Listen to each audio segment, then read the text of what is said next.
La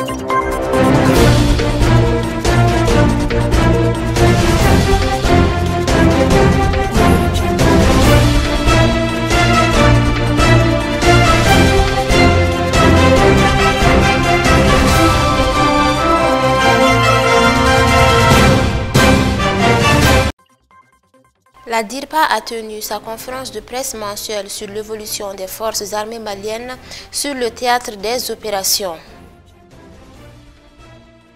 Le Centre islamique pour la formation islamique a organisé la cérémonie de sortie de sa 22e promotion ce dimanche.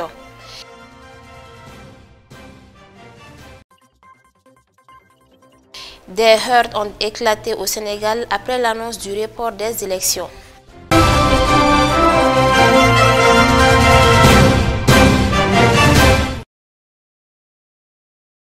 Merci de votre fidélité, mesdames et messieurs, bonsoir et bienvenue dans cette édition.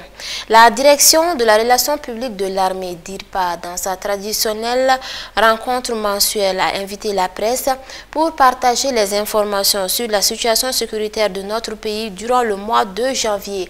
Toumani Keita et Moussa Diallo.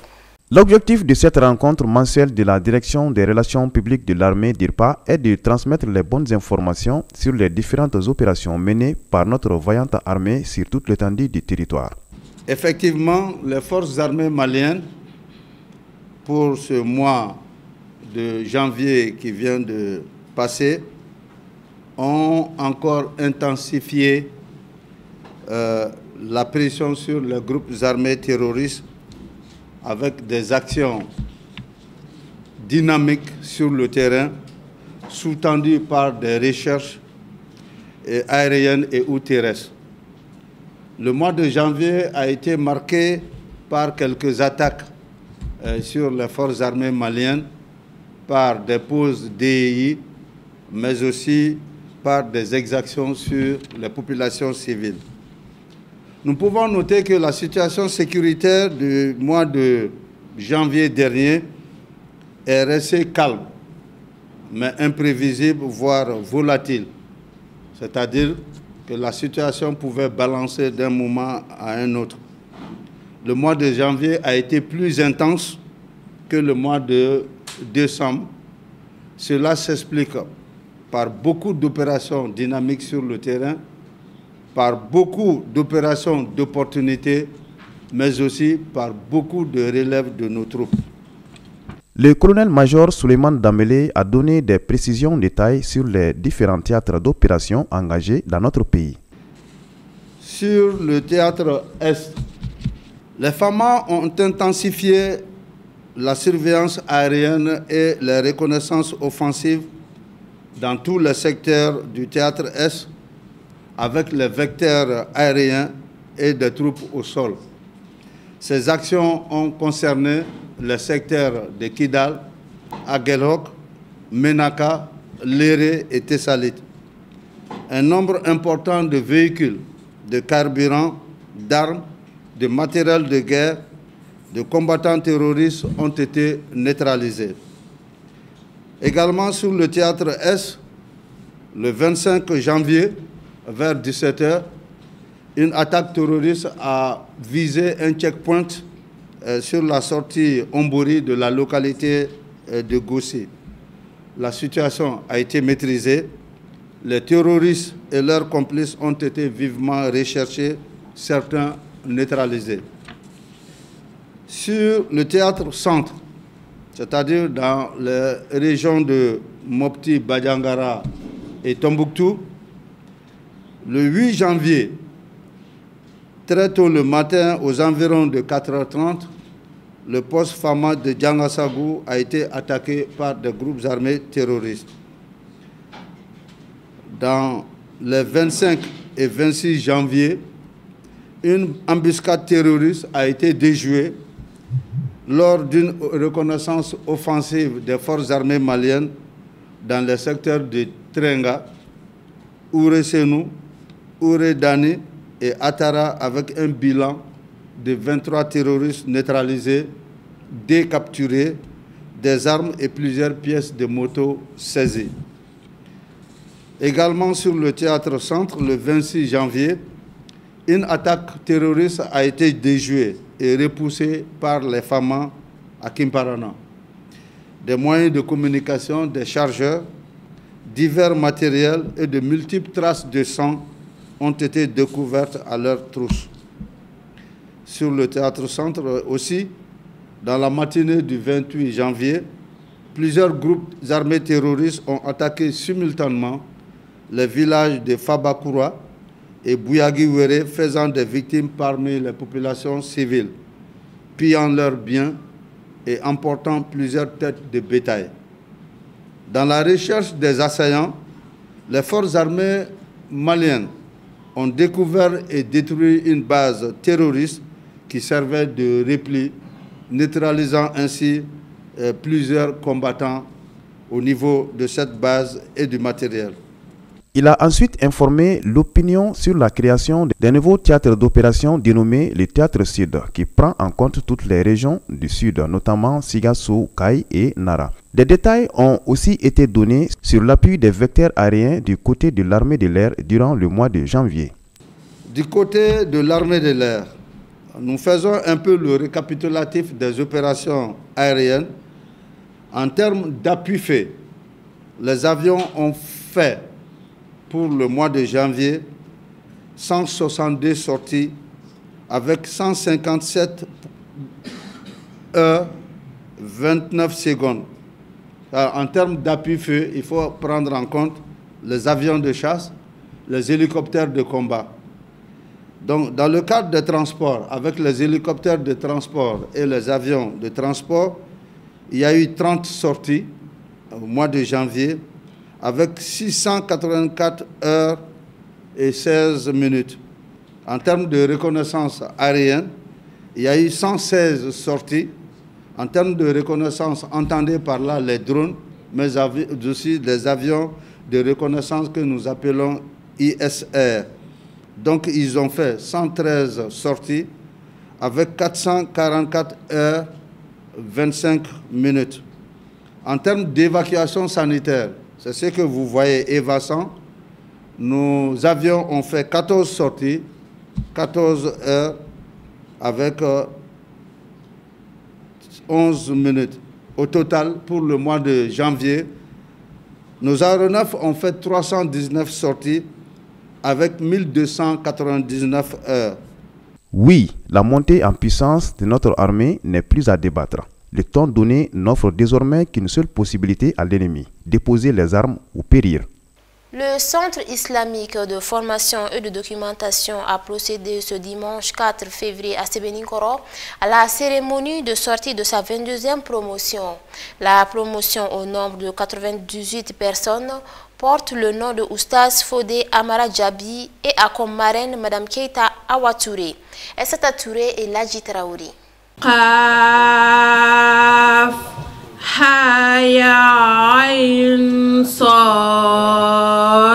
Après quelques années d'apprentissage au Centre islamique de formation et de documentation SUFOD, une centaine de personnes viennent de recevoir leurs attestations de fin de formation. L'objectif de la rencontre de ce matin, c'est en fait deux choses. Une sortie de promotion, c'est-à-dire il y en a qui ont terminé avec des étapes, puisque ici nous avons des paliers. Donc il y en a qui ont terminé avec ces paliers-là ou avec ces étapes-là, donc et qui reçoivent aujourd'hui leurs attestations. C'est-à-dire ceux qui sortent du niveau 6B, le niveau CI6 et le niveau Tafsir. Ensuite aussi les autres qui ne sont pas de ces classes terminales vont aussi, c'est le résultat des évaluations qui ont été faites il y a à peu près 2 semaines. C'est à peu près une centaine de personnes. Les parrains de cette promotion se sont dit honorés par l'honneur placé en leur modeste personne. Je remercie la promotion 22 d'avoir m'attribué cet honneur-là. Et je leur dis merci beaucoup. J'ai été désignée la marraine de cette promotion. Je remercie le bon Dieu. Je salue tout le monde, mes professeurs, mes amis, mes collègues, tous les élèves.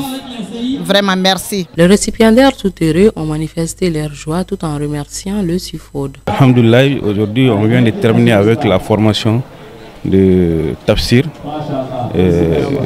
Donc j'invite tous les musulmans vraiment à venir à Sifod et à tous les centres semblables pour apprendre le Saint-Coran, qui est la fin de tout, qui est le début et la fin de tout. Et je félicite beaucoup l'initiateur de Sifod. Je suis très heureuse ce matin vraiment de recevoir cette distinction des diplômes. C'est à la suite de beaucoup d'efforts. Il faut reconnaître que le Coran, c'est la parole d'Allah, subhanahu wa ta'ala. Si il nous a guidés sur ce droit chemin, on ne peut que se réjouir et vraiment inviter les autres, ceux qui ne sont pas à ce niveau, de venir lire le Coran.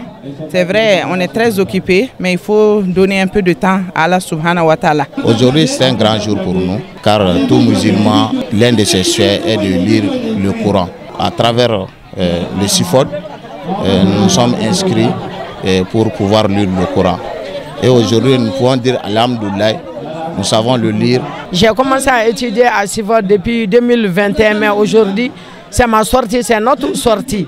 On avait 4 promotions qui devraient sortir aujourd'hui. Donc on est sorti, Dieu merci. On remercie vraiment l'école du Sifod, les partenaires du Sifod, tout le monde, on les salue. Vraiment, nous sommes très très contentes. Le chef du bureau des auditeurs a, dans son intervention, invité les uns et les autres à venir s'inscrire au Sifod pour apprendre à lire le Saint-Coran. J'invite vraiment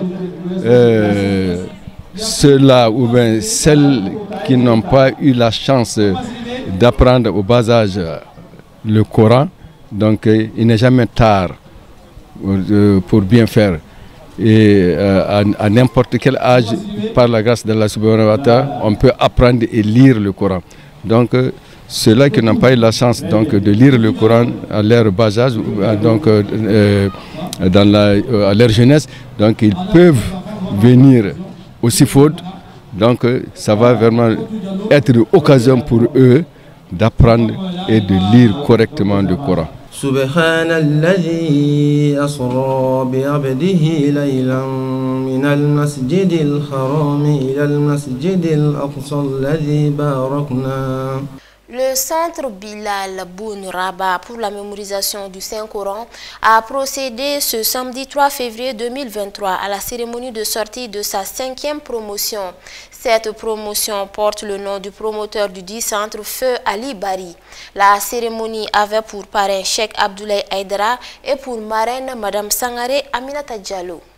Au total, c'est 25 enfants qui ont pu mémoriser le Saint-Coran au centre Bilal Boun Rabat après plusieurs mois de dur labeur. C'est à l'occasion de la remise des attestations de mémorisation du Saint-Coran. C'est pourquoi nous sommes là aujourd'hui.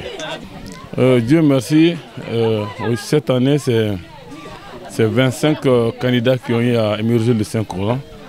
La promotion est nommée promotion Feu Bari, Ali Bari. Bon, vraiment, alhamdulillah, nous remercions d'abord le Tout-Puissant et dans sa grâce qui a fait que les enfants là, ont pu apprendre le Coran. Et dans le préalable, je dois le dire, que la paix et la bénédiction de Dieu soient sur le prophète Mohammed. Vous savez, ça a été fait dans de très bonnes conditions.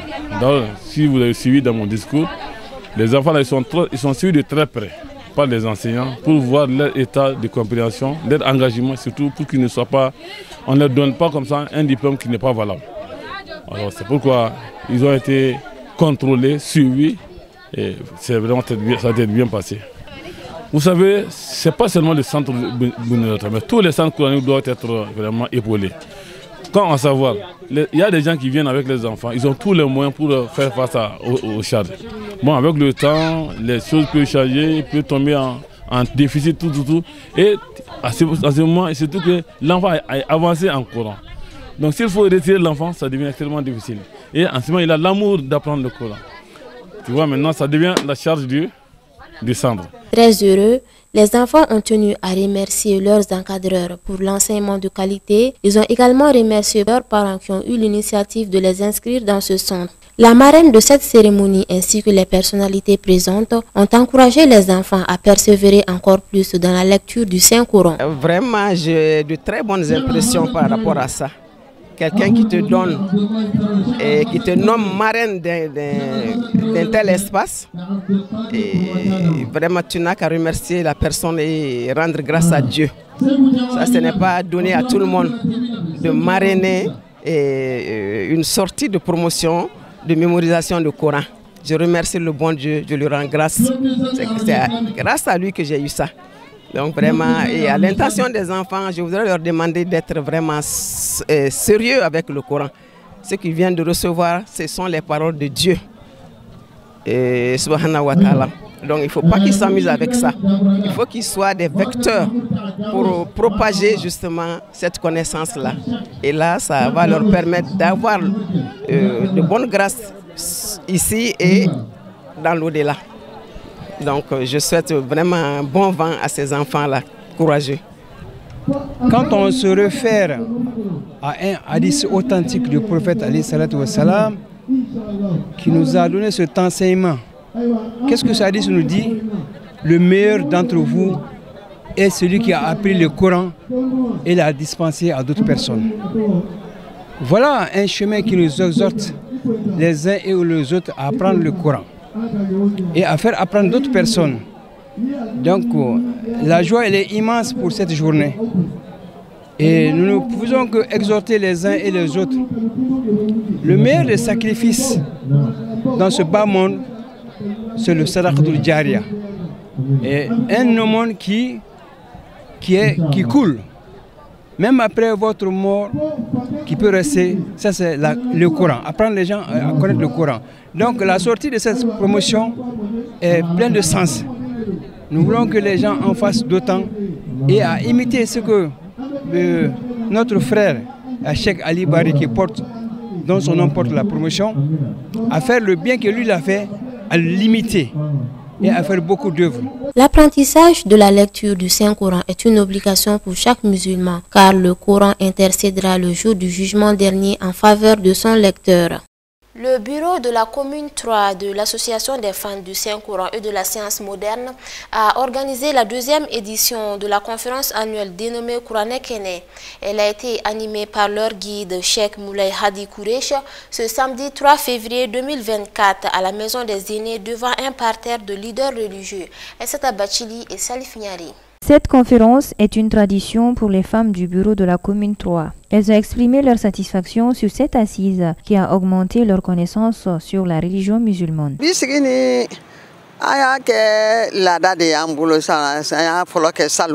Cette conférence est une coutume pour nous, le bureau de la commune 3 de l'AFAS Cosme. Nous avons invité notre guide Cheikh Moulay Hadi Kouresh pour nous animer notre thème sur les 5 piliers de l'islam. Les femmes ont été très satisfaites. D'ailleurs, comme la première édition, ce fut une réussite. C'est pourquoi elles ont demandé qu'on organise cette conférence toutes les années. Les femmes ont pris en charge toutes les dépenses de la conférence avec l'appui de certains donateurs. Le conférencier, leur guide Cheikh Hadi Moulay Kouresh, a animé son thème sur les 5 piliers de l'islam. Nous avons répondu à l'appel du bureau de l'AFA Cosme de commune 3 donc, pour animer une conférence dans le cadre de la commémoration de l'assassinat du prophète alayhi salatu wa sallam, ou le voyage nocturne du prophète sallallahu alayhi wa sallam et l'assassinat du prophète sallallahu alayhi wa sallam. Donc on a développé à travers cette conférence le thème, à savoir les dimensions scientifiques des 5 piliers de l'islam, à savoir après la croyance, l'attestation, et puis la prière, la djaka, l'observation de jeûne et puis le pèlerinage. Le dernier mot, vraiment nous sortons de cette conférence très satisfaits parce que compte tenu du thème, de l'importance même du thème et puis compte tenu du fait que les gens nous ont vraiment répondu massivement, où les gens sont sortis massivement pour participer à cette conférence. Vraiment nous sommes contents, on salue tout le monde. Donc on profite de l'occasion pour faire la prière pour le Mali, que les cœurs et les esprits du Malien soient unis. Et puis, la présidente du bureau de la commune 3 a remercié toutes les personnes qui n'ont ménagé aucun effort pour la réussite de cette conférence.